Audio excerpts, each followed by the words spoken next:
the English Stories podcast. I'm your host, Frank Davis. This is season 2, episode 2. The story is called Not That Kind of Girl. And it's obviously based on a very popular true crime story, but it's also based on a lesser known true event that happened. And I'm going to leave the details in the story, but the fact that a young girl was secretly married to a much older doctor on a whim and kept that secret for a number of years is a true story.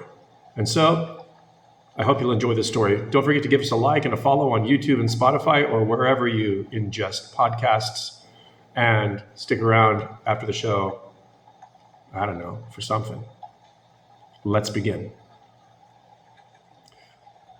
Not That Kind of Girl. New York City, 1890. The girl tried to scream, but a strong hand covered her mouth.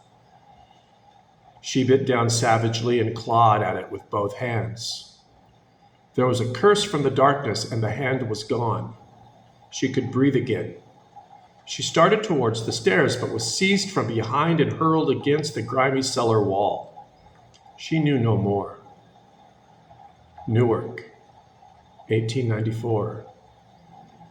Dr. Frederick Peake liked to joke with his patients. He might say to a rheumatic octogenarian, "Have no fear, you have reached the peak of medical expertise."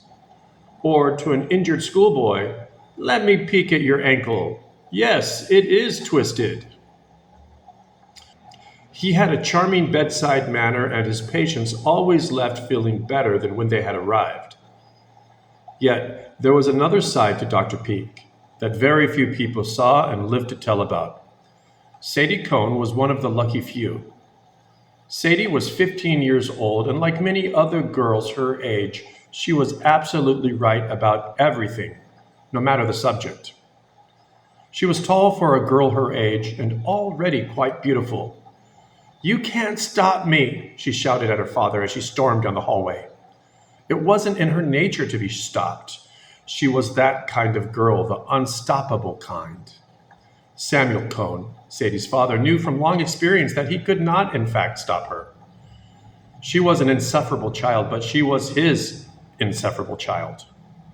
A quarrel followed in which Sadie flaunted herself out of the house against her father's order. Sadie met her friend Hattie Edwards in the city square. At this hour of the evening, the square was bustling with pedestrians enjoying the mild summer weather. The two friends joined the throng. Sadie and Hattie ignored the parents with small children taking the air. They gazed appraisingly at the chaperone sweethearts, their eyes darting to each other and smiling. Hattie looked down and blushed as they passed smartly dressed soldiers. But Sadie stared challengingly at them and refused to look away. It wasn't in her nature. She wasn't that kind of girl, the kind who looked away. "My dear ladies," a faintly familiar figure approached from the passing crowd.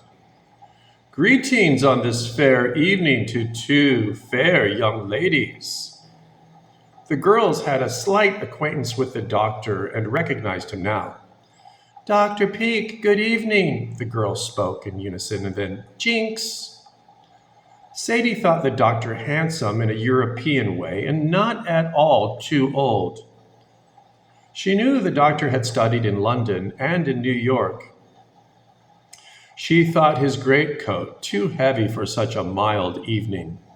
However, she said, "I like your coat, it's very becoming." "I purchased it in Whitechapel," the doctor replied. Sadie had heard the name Whitechapel before, but she was not sure where. She thought that the name had been of some interest a few years before.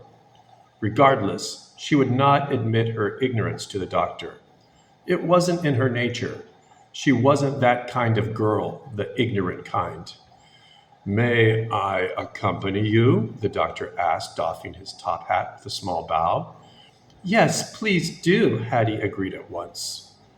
The trio proceeded along the sidewalk arm in arm. "Sadie is angry with her dear papa," Hattie offered. She wondered if it would be rude to ask about the line of large scars which ran from the back of the doctor's hand down under the sleeve of his greatcoat. Oh, pourquoi? The doctor asked with exaggerated concern.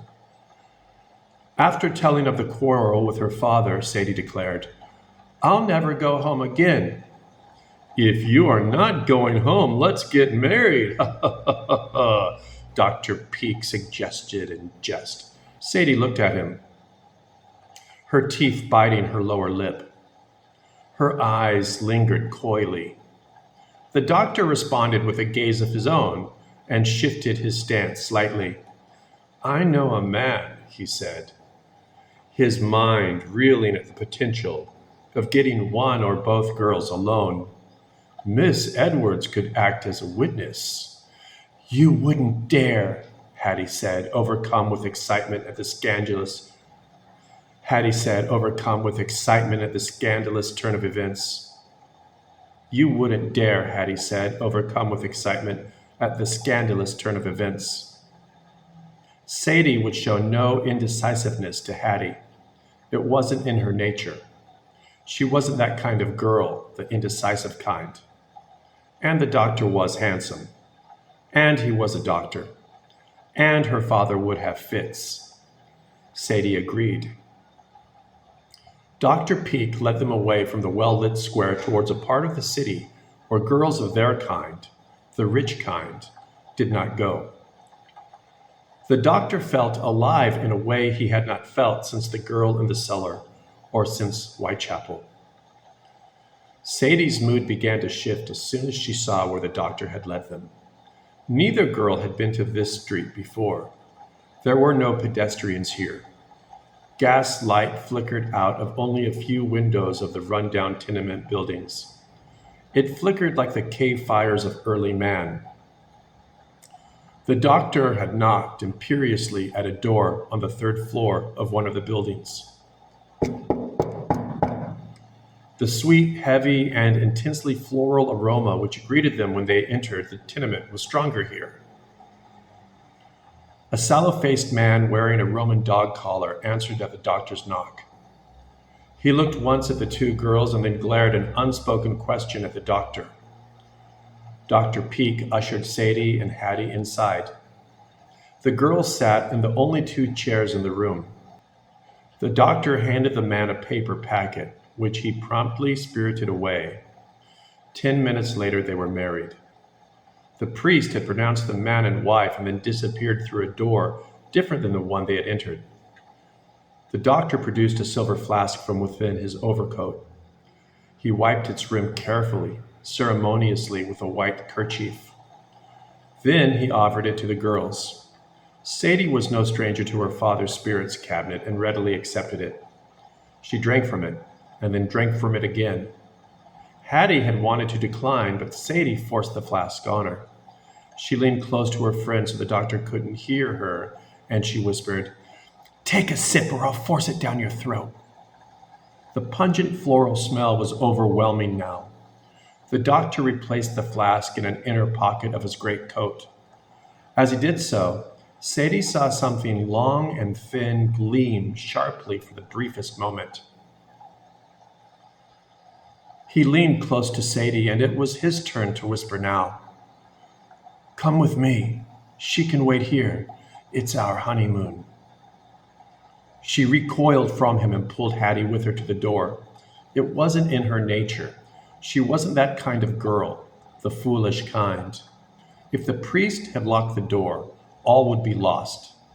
The door slammed against the wall. Sadie bolted towards the street, pulling Hattie behind her. The girls ran faster than good girls should run. They ran in the direction of the well-lit square and safety. "Papa, I'm sorry, I'm so sorry, I'm so sorry," Sadie repeated as they ran. She was too frightened to look behind her. The doctor would surely be there. She imagined him running close behind her, his hot breath on her neck. She saw more clearly now as she ran the long, thin blade he held tightly to his side. When Sadie reached the square, Hattie was no longer at her side. She collapsed to the cobblestones as concerned pedestrians rushed to her aid. Whitechapel, they heard her mutter. Now I remember. It wasn't in her nature. She was not that kind of girl, the forgetful kind. Thank you for listening to this episode 2, season 2 of the Twisted English podcast. Be sure to follow us on YouTube and Spotify and give us a like and a comment and a review. It really helps the show. We'll see you next time.